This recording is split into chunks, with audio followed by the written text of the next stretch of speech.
You know, I wanted to mention something that I forgot to mention back in episode 0. I was a bit worried about starting this series. Not that I was concerned that I wouldn't do well at it, I had it planned for a while. My concerns were a little bit more lying in, fan reactions. I wasn't implying that I wasn't ever gonna get negative reactions, it's just that, MMO fans tend to be a bit... Hey, I know you're part of the motherfuckers! You fucking stole my clown song! If I ever find out where you live, I'm gonna fucking kill you! That's a fucking 50 DKP minus! What the fuck was that shit? Shut your fucking mouth! Break your fucking face! Fuck you! Quirky. So you might be asking, why? What makes an MMO so much more of a psychotically defended franchise than any other game? Surely there are fanatics of every game out there. Well, yes. See, here's the thing. Gamers tend to get mad when you say something negative about a game they like. MMO fans get mad when you say something positive about a game they like, but not in enough detail. MMOs are the closest thing to living in a virtual world we have. For some people, these aren't games, these are ways of living. When you misrepresent the game, you are misrepresenting their lives. And frankly, they don't know how to deal with that. Don't ever try telling these people it's just a game unless you want to hear a rambling diatribe about everything you won't care about. And as for the reaction and general fervor about the entitlement of gamers in general, MMO fans have this on lock. If you think the fan reaction to the Mass Effect 3 ending was bad, try stopping by any MMO's forums on patch day. One thing that seems to trigger the most fervor is the mention of a certain game. A game that came onto the scene in 2004, stole a thunder from an existing champion, and had squashed the favorite upcoming MMOs of many a fan. A game that garners so much misguided hatred for one reason or another that the mere mention of the game will send people off on an angry tirade.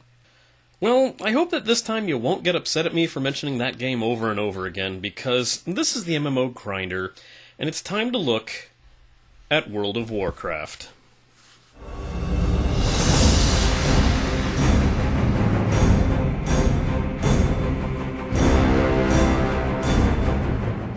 What? What? Huh? How? Wow, but isn't that a sub-game, you ask? Yes. Yes, it is. However, you might have noticed this ad floating around on occasion. No, WoW isn't free-to-play as this ad would like you to think it is. It's what I like to call free-to-try. Also known as an unlimited free trial, this is when an MMO lets you play for free for a few levels before keeping you from going any further. Other MMOs often have 10-day trials or free-to-play weekends, but these basically consist of download the game, play for a few days, GTFO. When I choose to compare a game to WoW, it's because something in the game reminded me of WoW, simple as that. Don't let blind bias twist that into me claiming that WoW is better. I love Eden Eternal to death, but in no way was that game not trying to borrow from World of Warcraft. Trust me, a lot of this is going to sound painfully familiar to you. The major reason I do compare these games to WoW is that in all likelihood, if you've played an MMO, you've played, seen, or at least heard of WoW.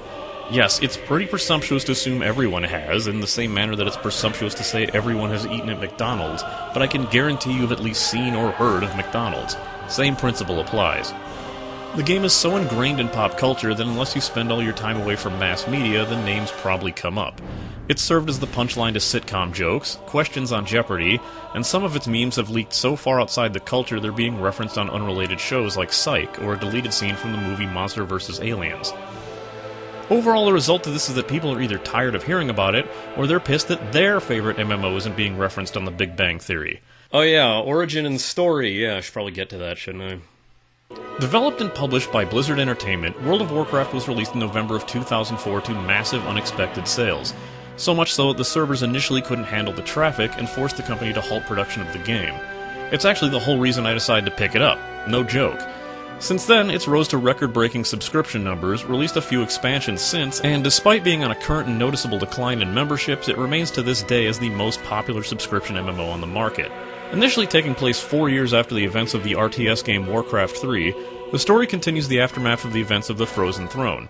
The former peace between the Alliance and Horde has crumbled, and Azeroth once again has fallen into turmoil. Each expansion brought about a new problem and challenge to face, such as the opening of the Dark Portal and assault on Illidan for Burning Crusade, the second Scourge invasion and war against Arthas and Northrend for the Wrath of the Lich King expansion, and the destruction of Azeroth and returning of Deathwing with Cataclysm. And coming soon, Kung Fu Pandas. So to attempt to finally quell this obnoxious onslaught, I'm going to be looking at World of Warcraft as its Starter Edition free-to-play account, with a little bit of insight pertaining to the 5 years that I've been playing the game. So, let's begin.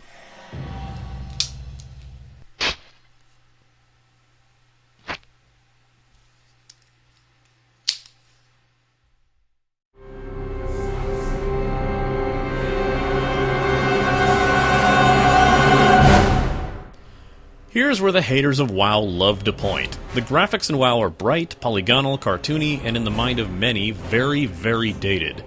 The game takes a lot of cheap graphical shortcuts, too. The foremost being certain armors, like skirts and robes, render your character completely hollow, with nothing more than a pair of floating feet attached to no legs when viewed from the bottom. Hey, I didn't figure that out the way you think I did. I'm not that perverted. As blocky as a lot of the characters look, I think people seem to forget it's been a staple of the Warcraft universe since Warcraft 3, where the units and heroes were even more polygonal. So if anything, I think it fits the theme of the series. Of course, those of you who might counter with the fact that Warcraft 3 was an RTS and the blocky, simple graphics were a design necessity due to the amount of units needed on the screen at any given time, well, that's exactly what's going on here. Something people seem to neglect to remember about MMOs is that a lot of people need to be displayed on screen at once, and the prettier your sorcerer is, with all his or her textures and polygons and bump map renders in tow, are going to make the game run like absolute ass when you've got 50 to 100 other pretty bump map characters crowding around a town. The less intensive the graphics, the more people you can allow into your towns or raids. If you plan on countering that with, well, they shouldn't be playing if they don't have a good enough computer, let me just say this. If you want to make a successful MMO, you need to be sure a lot of people can actually play it. Shit ain't rocket science. Environments aren't bad to look at, depending on where you are. Before Cataclysm, there was an obvious difference between the zones of Azeroth and the expansions. This is because, like the character models, the game took shortcuts to ensure a better running experience. Originally, the massive Cathedral Tower in Stormwind was a flat polygonal texture map, and if you were in certain areas of the city, it would only load in when you passed through the canal's tunnels. Since BC onward and the introduction of flying mounts, they couldn't pull off tricks like that anymore, and the game has become much more graphics intensive because of it. I would also like to remark on the day-night system, which passes in real time. If it's night on your server's time, it's night in the game. This is one of the reasons many people choose to play on a server with a closer time zone to themselves, although the game doesn't really tell you what server is from where. However, when I remarked that Lotro's night system was impressive, it's because it actually got dark, and WoW just tints everything bluish. It's purely cosmetic, but doesn't affect gameplay in the slightest. So, these graphics. Design choice or initial laziness? Your call.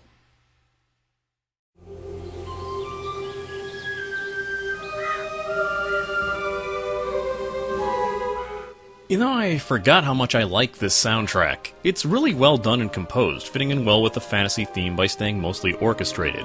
The soundtrack has even changed quite a few times over the years, as I've heard a few versions of the in theme, some better than others. You know, I keep saying the typical 3D fantasy MMO issue of music playing and stopping? Well, this is where I got it from.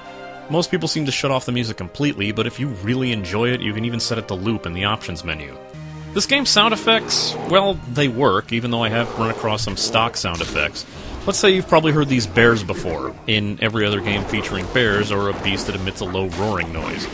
Of course, that's not to say it's all completely unoriginal, as some of the game's sounds and voice acting have become iconic. Let's just say you'll be terrified of the Murloc Girdle when you first start playing, and love it by the time they're no longer a real threat. Voice acting fans will notice quite a few vets here, noticeably Cam Clark, who seems to be voicing almost everyone. Here's a few major characters he voices that I can name off the top of my head. Keep an ear out and you might be surprised who else you'll hear. Of course, this might take some people out of the game, depends on how you look at it, really.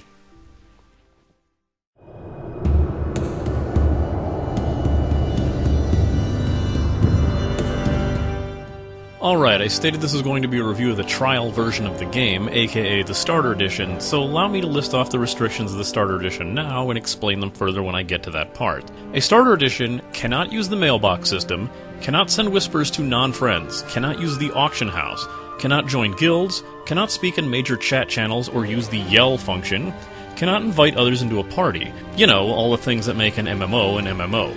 Your character also cannot surpass level 20, so once you reach that point, your game is pretty much over unless you pay for it. By the way, you can reach level 20 in the span of a day. I know, I did it, and I have most of it recorded too. That out of the way, once you sign up and install your Starter Edition, you'll be asked to log in. Subscribers can choose to get an extra form of security called an authenticator, available as a free smartphone app or a paid keychain that generates a random number you must enter before logging in. As often as WoW accounts are stolen, and the fact you get a free cosmetic pet for doing this, it's not an entirely terrible option, just a slower one. When the game starts out, it asks you to choose between a few server types, and you'll automatically be assigned to one after you choose your option. You can alternatively back out to look at the realm list, but you might faint at the seriously massive amount of server choices. Think Star Wars The Old Republic server lists, except people are actually playing on most of these. When choosing a server, if you don't have a friend who told you to play on theirs, you'll need to know the differing types. A normal server, aka a PvE server, is your standard game. The main focus is on questing and exploration, and you're safe from players nearly everywhere you go, with a few exceptions, like enemy towns or battlegrounds. A PvP server focuses more on player versus player combat between the two opposing factions, Alliance and Horde. You're completely safe from all players on your faction, but the opposing faction can attack you at any time on their home turf or in the contested zones. This is ideal for people who like not to fall complacent during questing and always feel there might be a bigger threat lurking around the corner. The final type is RP, or role-playing, which come on both normal and PvP versions.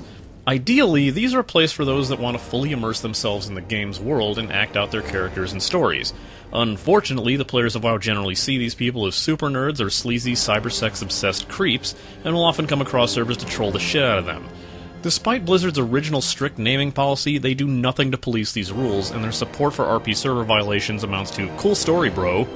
These servers usually devolve into their regular types after a while, causing the core RP communities to migrate to a fresh server and start the process anew. One thing the game is generous with is character limits. You can create 10 characters per server with a max of 50 per account. It's reported the expansion will allow for 11 characters on a single server to make room for the new race and class.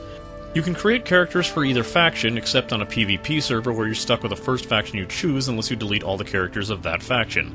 This is a very limited character creator. You only have a choice of hairstyle, hair color, skin tone, and accessories, which can be anything from facial hair on a human male to the style of horns you will see on Tauren. You can't modify the body at all, and you'll run across a lot of people who look just like you. Luckily, you can change some of these options at any time if you visit a barbershop.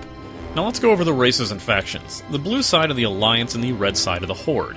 Alliance races consist of the humans, dwarves, night elves, gnomes, draenei, and worgen. The Horde races are orcs, undead, tauren, trolls, blood elves, and goblins. You will not be able to create a worgen or goblin unless you own the Cataclysm expansion.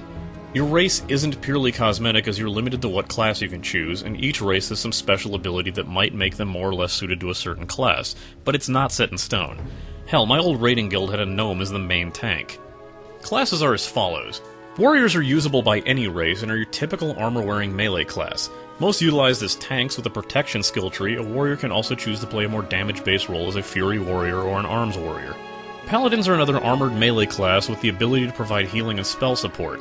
Each tree grants them a more viable role as a tank, damage class, or healer. Hunters are the ranged physical damage dealers, and as much as a certain fellow podcast host of mine might protest to, are pretty much the game's easy mode for playing the game as a game. Hunters get controllable pets to follow them around and act as secondary party members while they stand back and pummel the enemy with arrows. While the Hunter class was originally closed off to humans, they were granted the ability to become hunters in the Cataclysm expansion, because as we all know, wielding guns or bows and owning a pet animal are concepts that, only until recently, were completely foreign to humankind. Rogues are light-armored melee damage class and can specialize in fast face-to-face combat, poisons and critical attacks, or stealthy sneak attacks. Priests are generally accepted as the game's healers, but they make viable damage dealers with the Shadow skill tree. Mage is the glass cannon class, capable of dealing high amounts of magic damage from long distances, and their skill trees only focus on one of magic's schools of fire, ice, or arcane. Mages are also the only class that can teleport themselves to other major cities at will, as well as creating restoration food items out of nothing, making them highly coveted by the lazy. Shaman are another class capable of multiple roles, allowing them to play as efficient healers, ranged magic users, or melee damage dealers. Their gameplay is based upon totems, where keeping in range of these totems will grant buffs to any allies that stand near them. Warlocks are like a cross between mages and hunters, use dark magic spells, and calling upon the support of demonic pets. If you like casting spells that weaken the enemy, they are the most sufficient at this practice with the Affliction skill tree, but can do heavy burst damage with the Destruction tree. Druids are a class that can be anything they want, as they shapeshift into different animals to suit their needs. They're viable tanks, melee damage dealers, ranged magic dealers, and healers.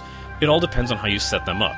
Unfortunately, you're only limited to 4 races that can become druids. The final class I held off on because you can't play them as a starter account, the Death Knight requires you to have the Wrath of the Lich King expansion installed, and for you to own a character at least level 55 before you can create one. Any race can be a Death Knight, and they start the game at level 55.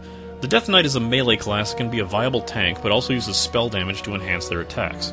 Enough choices for you? Well, once you've finally decided, you're shown a quick cutscene pertaining to your race, and then taken to your starter area. One thing I have to mention is that I love the pacing of WoW's starter areas. Yeah, oftentimes the stories of these starting areas are a bit lame, but they're a perfect introduction to the game, as they limit you to a small, easy-to-navigate area that won't make you feel like you were dropped off in a major city with a $50 bill in your pocket and told to start a new life. While the game will talk you through the controls, almost painfully so, here's a quick rundown. Use WASD to move, while Q and E strafe. You can alternatively use the arrow keys to move or set up click to move controls if you're weird. Jump by pressing spacebar, and you can use jumping to scale many obstacles or even climb steep hills if you know where to jump. Mouse drag with right click to steer your character, left click drag to move the camera, and the mouse cursor interacts with most of the icons on the screen. The most important icons are your skills, which appear on the bottom of the screen, known as the action bar. You can left click a skill to activate it, or press the corresponding arrow key. Your call. Some other interface features, as obvious as they should be by now, are the health and mana bar in the top left corner. I say mana bar as a catch-all, but in truth some classes, like hunters, rogues, and warriors, don't use mana and have their own skill power systems that replenish in their own ways. The top right is your mini-map, which comes with a handy tracking feature. You can select the kind of things you want highlighted on your map, and they'll display as dots or icons. The Hunter class even has the ability to mark classes of enemies on this map to better find the enemies you need. The mini-map, however, is borderline useless for navigation, and that's where your main map comes in. The only problem with the main map is that it's borderline blank when you first get it, and parts won't reveal themselves until you've entered that area. Luckily, revealing more of your map grants experience bonuses, and the map comes in very useful as a quest tracker, showing you the general areas where you can complete the goals required for each quest. This is a very simplistic quest system that's going to sound familiar as well. In order to obtain a quest, look for an NPC with a golden exclamation point. Me wearing this hat makes a little bit more sense now, doesn't it? This thing totally isn't me anyway. Once you find this NPC, you'll be shown a window with a list of available quests. Click on one, read the quest text to find out what to do, and then click Accept. The exclamation point will now take the form of a gray question mark. When the quest is completed, you can return to the NPC, the question mark will be gold, and you can collect the reward. Lather, rinse, repeat. Quests consist of kill quests, where you need to hunt down a certain number of enemies or monsters, drop quests, where you need to find a certain number of items taken from enemies, search quests, where you need to search for and find objects on the map, item quests, where you need to use a certain item with a certain condition, like destroying a robot and then using a controller to bring it back to life, and delivery or FedEx quests, where you're asked to bring an item to another NPC. As a warning, keep an eye out for any quests prefaced with Hero's Call, as they're nothing more than quests that will take you to a new area. If you want to clear out a certain area, just ignore them until you're ready to move on. A nice thing about this game is that the quest system is so plentiful, it makes it practically grindless. While it's best to collect as many quests as you can, you'll find doing this means you won't have to return to the same areas all that often. The revamping of the quest system in Cataclysm streamlined this even further. Sure, some of the quests can get a bit grindy, but there's always something to do, and you won't find yourself killing the same enemy over and over again just to get to the next level. Speaking of which, those of you who only know World of Warcraft from that episode of South Park, just forget everything you saw in that episode. That plan of killing boars until reaching the max level is impossible, as you gain less and less experience as you gain levels, until enemies of a level 10 levels below you grant you no experience at all. This is a very loot-heavy game and entirely gear-based. When starting out, it won't matter quite as much, but by the end of the game, it's not who you are, it's what you're wearing. I wish I was kidding. When an enemy dies, it will pretty much always start to sparkle. If this happens, you can right-click on it to bring up the loot window. Inside there will usually be a few useless items you can sell at vendors for cash, with less likely possibility of a new equipment piece. You're limited to what you can use and wear by your class, and you'll also need to make sure the particular item benefits your class in some way as well. Item quality comes with the item name in several colors. The main four are white, green, blue, and purple, but you could possibly run across gray for worthless items, gold for specialty heirloom items, and orange for the ultra-rare legendaries, which usually require a massive quest or raid to obtain. When starting, you'll mostly come across gray and white, and you probably won't see your first green item until level 10 or so. Gray and white items are practically worthless, and once you start getting greens, never swap them out for anything lower. The stat boosts that green items give far outweigh any other benefits you'd get from a white item, as long as those stats are relevant to your class. The stats to watch out for are Strength, Stamina, Agility, Intellect, and Spirit. Strength increases melee damage, Agility increases physical range damage or rogue melee damage, Stamina increases overall health and is used by all classes. Intellect increases your spell damage and your mana pool, although the next expansion is said to remove the effect on your mana. And Spirit affects how fast you regenerate mana if you're a healing class. So equipping a piece of gear that boosts Spirit or Intellect on a class that doesn't use mana is a complete waste. Your bags hold everything: junk, equipment, crafting materials, items you get from quests, items you need for quests, and even items that start quests. Bag space is a serious issue, and you can only get more by finding bags in the game. Luckily, there's a few quests here and there that grant you extra bags, but you also have to choose to purchase them, craft them, or have them crafted for you. Keep in mind you only have 4 extra slots for bags, and they'll need to be upgraded constantly. Run out of room though, and you could always store your extra stuff in the bank you'll find in major towns. There is a limit on the amount of stuff you can keep in the bank as well. Killing enemies and completing quests grants you experience, which you can boost by gaining rested XP. If you log out inside of an inn or a town, you'll notice that your normally purple XP bar is now blue, and there's a marker off to the side of it. The space in between this marker and your XP bar is rested XP, which, as long as you haven't yet reached the marker, will grant you double experience for killing monsters. The rested XP does have a cap though, so you won't be able to log out of a character for over a year and come back to eternal rested XP. In addition to earning experience from quests, you can also earn reputation, which are points gained for various sub-factions across the game, be it a major city or a small group of NPCs. Raising reputation will grant you discounts when purchasing items from those particular vendors, and oftentimes you'll be able to purchase items you wouldn't normally get unless you have a high reputation with them. Once you completely fill up your XP bar, you'll gain a level. Leveling up will grant you talent points or the ability to train new skills, all depending on what level you've currently reached. To learn new skills, you'll have to visit your class trainer and purchase them. Each time you purchase a skill, it's sent to your skill book, which you'll have to open in order to place the new skill on your action bar. Keep in mind, if the skill you purchased is marked as passive, you won't have to move it to your bar, as it will apply itself immediately and doesn't need to be activated to use. Besides attacking, you might get skills that boost your power or your allies' power called buffs. The opposite of this is debuffs that will make your character weaker. You'll either have to wait a debuff out or find a way to cure it if you have a party member that can. Some buffs remain active as long as you remain alive, and others have a time limit. You can see what buffs you have on by the icons in the upper right corner, and you can even remove certain buffs just by right-clicking on the icon. Once you hit level 10, you start gaining talent points which you can use to specialize your character. At first, you'll be asked to choose a specific specialty where you'll be granted a new skill for choosing one. Then you can start placing talent points in the skill tree to boost your certain aspects of your character. Later on, you can choose a secondary set of skills in case you want to make a different approach to your character, and if you don't like what you've currently chosen, you can reset all your points for a pretty hefty fee. Well, hefty for a low-level character, anyway. One other way to augment your character, particularly your skills, is the glyph system that allows you to augment special abilities to existing spells. Glyph slots are unlocked by level, and you'll need to head to the auction house or find a player with the inscription profession to gain a glyph. Another milestone for hitting level 10 is you're finally tagged with the game's death penalty, which is really pretty lax.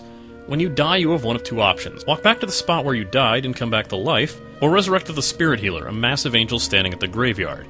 If you choose the latter, you'll be tagged with a debuff called Res Sickness, which renders your character nigh useless for the amount of time it's on, and all the equipment you have on will take serious damage. While your equipment takes damage as you're fighting anyway, death speeds up the process significantly, and you'll need to find an NPC that can repair these items.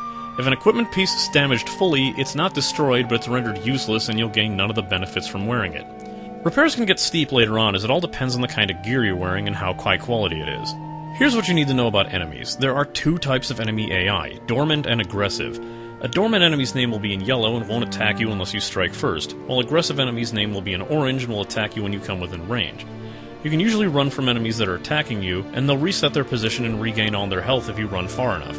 Keep in mind, some enemies, usually humanoids, will actually try to run from you when they reach low health, or attempt to call other enemies to their aid. When targeting an enemy, you can see their level, and the color of the level number is also an indicator of how tough the enemy will be to kill. If the level number is replaced by a skull, however, run the hell away.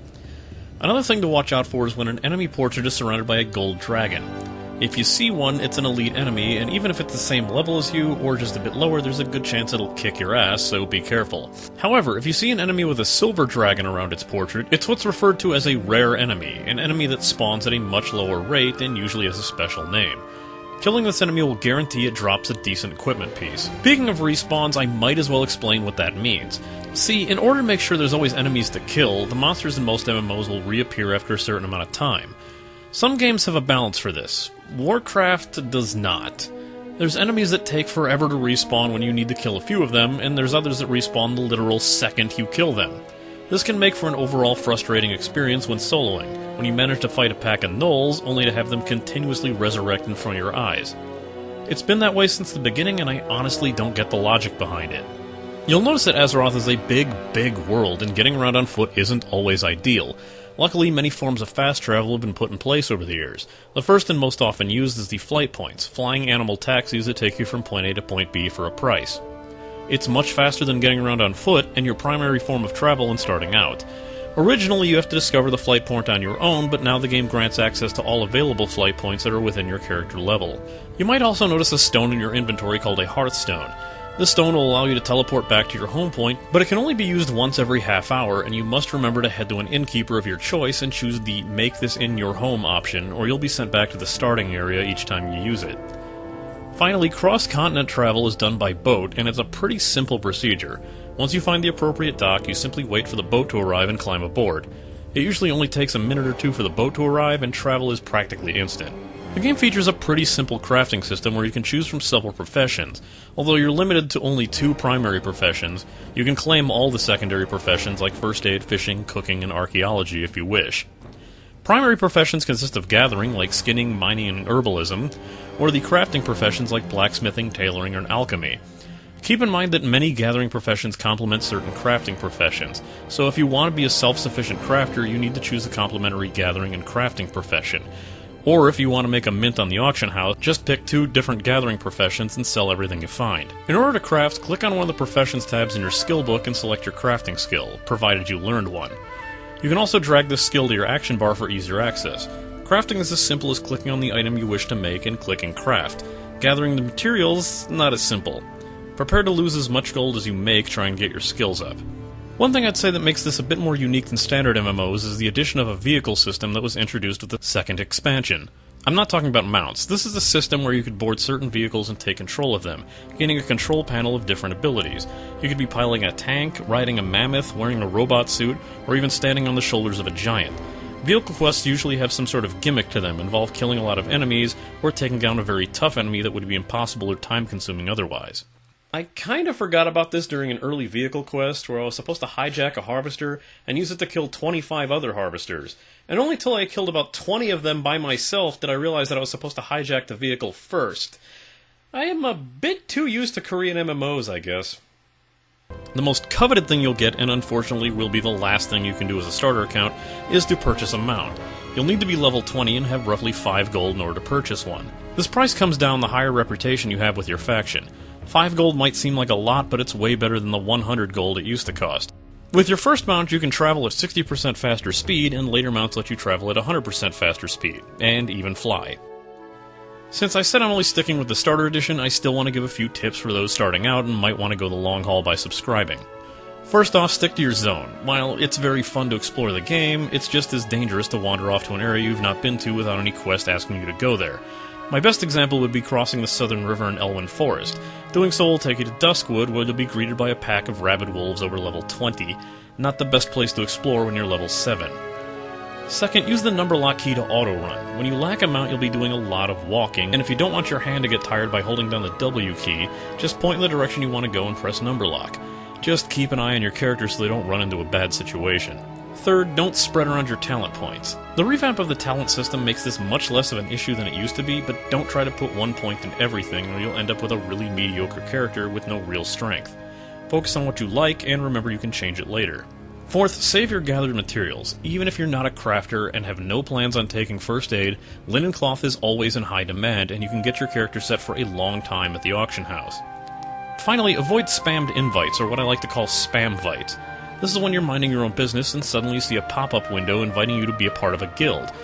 If the guild is so non-selective that it'll invite every person it sees walking by, it's not going to be a very cohesive unit. Get a feel for the person's guild or attitude by opening up a regular conversation with them first. Alright, I've spent way too much time on this. It's time I moved on to the more important aspect of this game.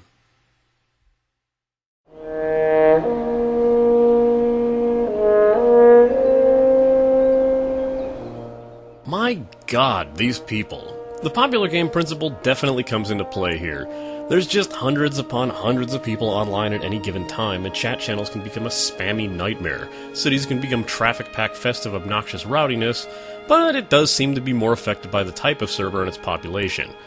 Avoid places like the general chat, city trade chat, and the human newbie area Goldshire like the plague, as they're cesspools and hardly a real reflection of the game's or server's actual community. In other words, don't let them get to you, because Lord will they try.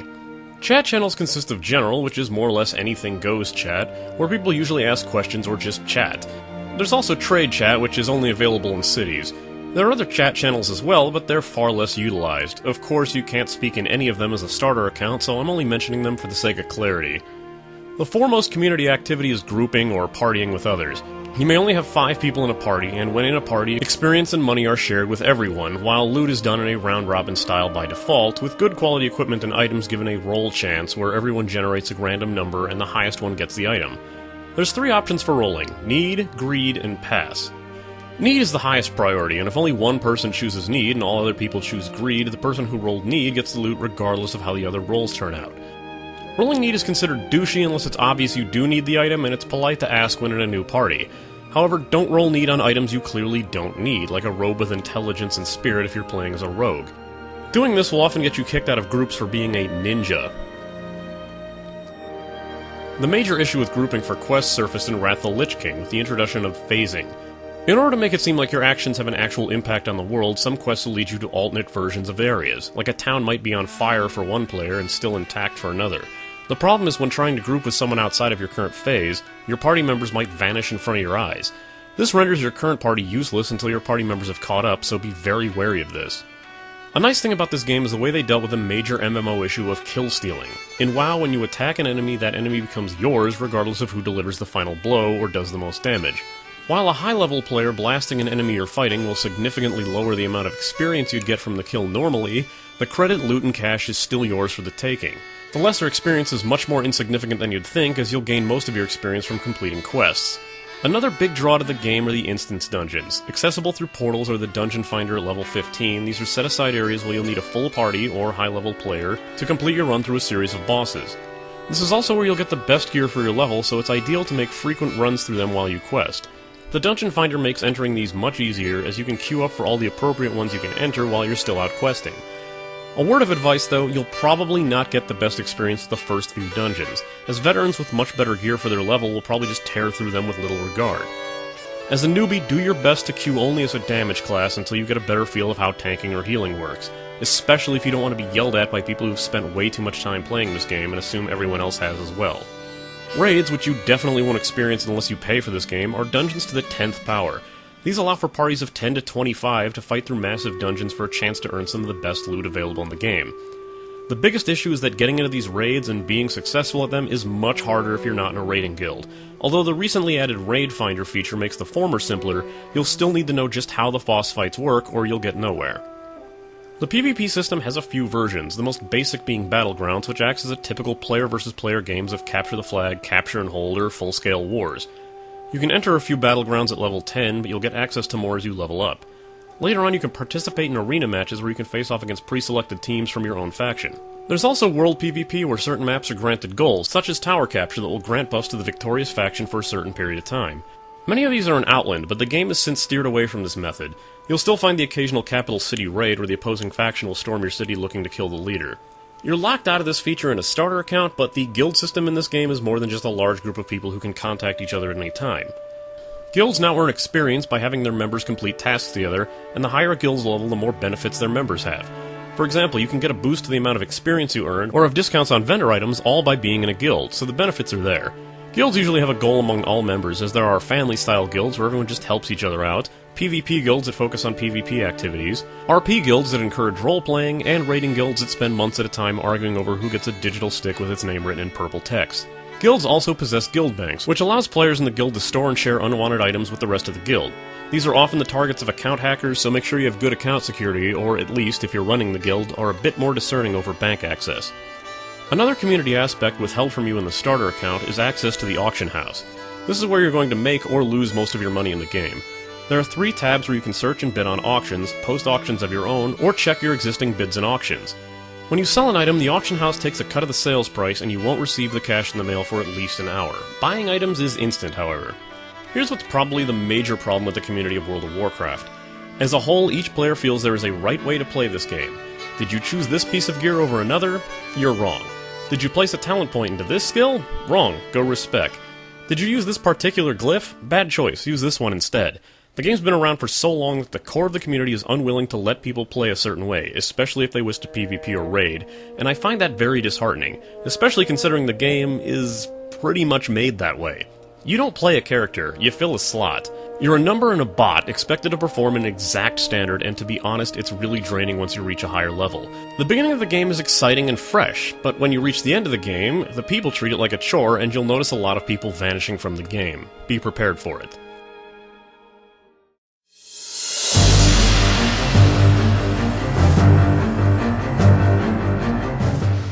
You might be wondering why I'd list this like this. WoW's a subscription game. You want to play it, then pay for it, right?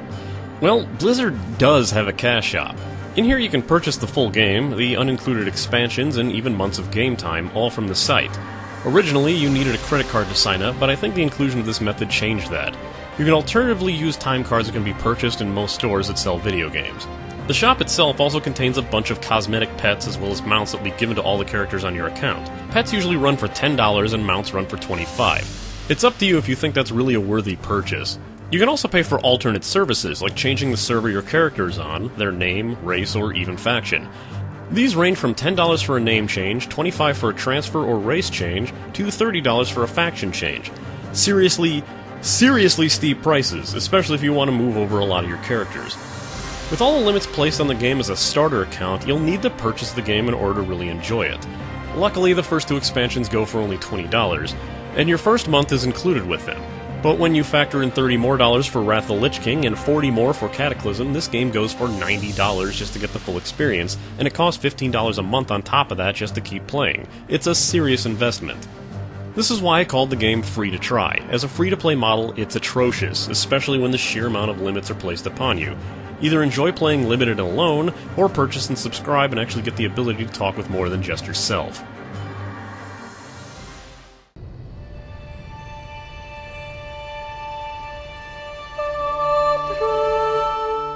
So, what makes World of Warcraft so special?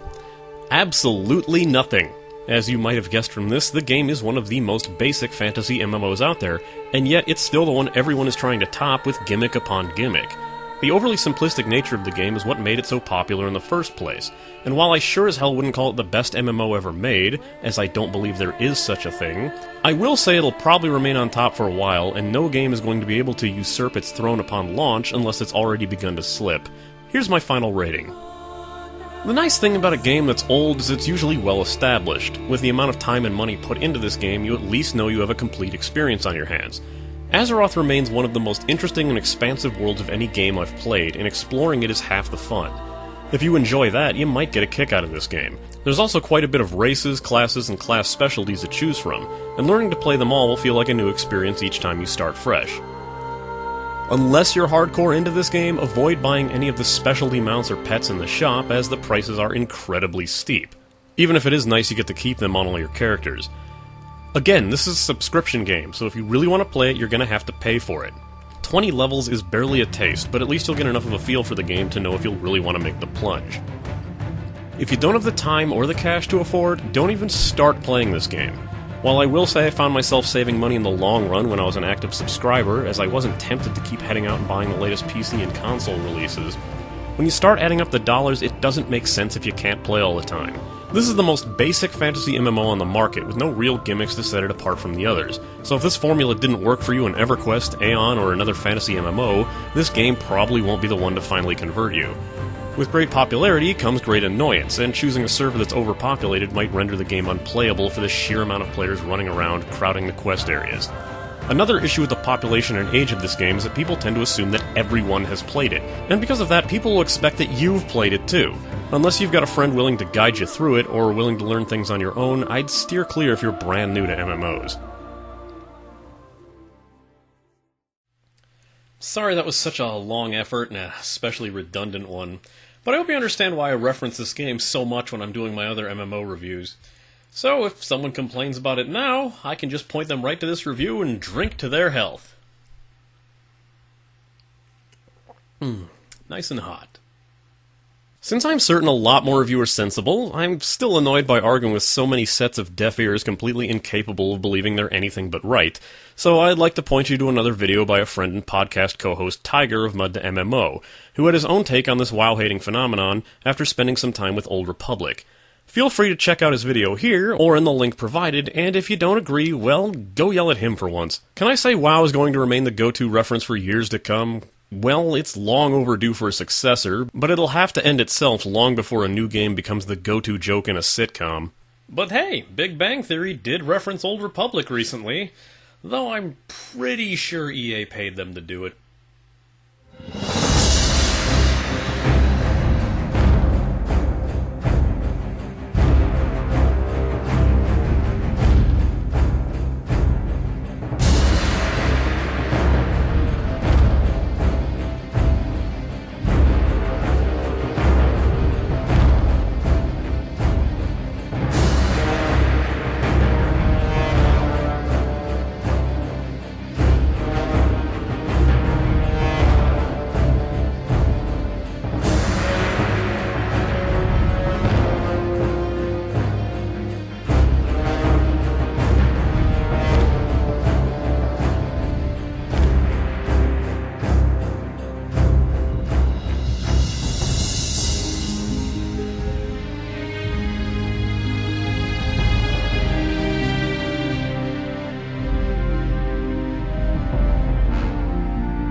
Oh, I'm not even remotely done talking about you.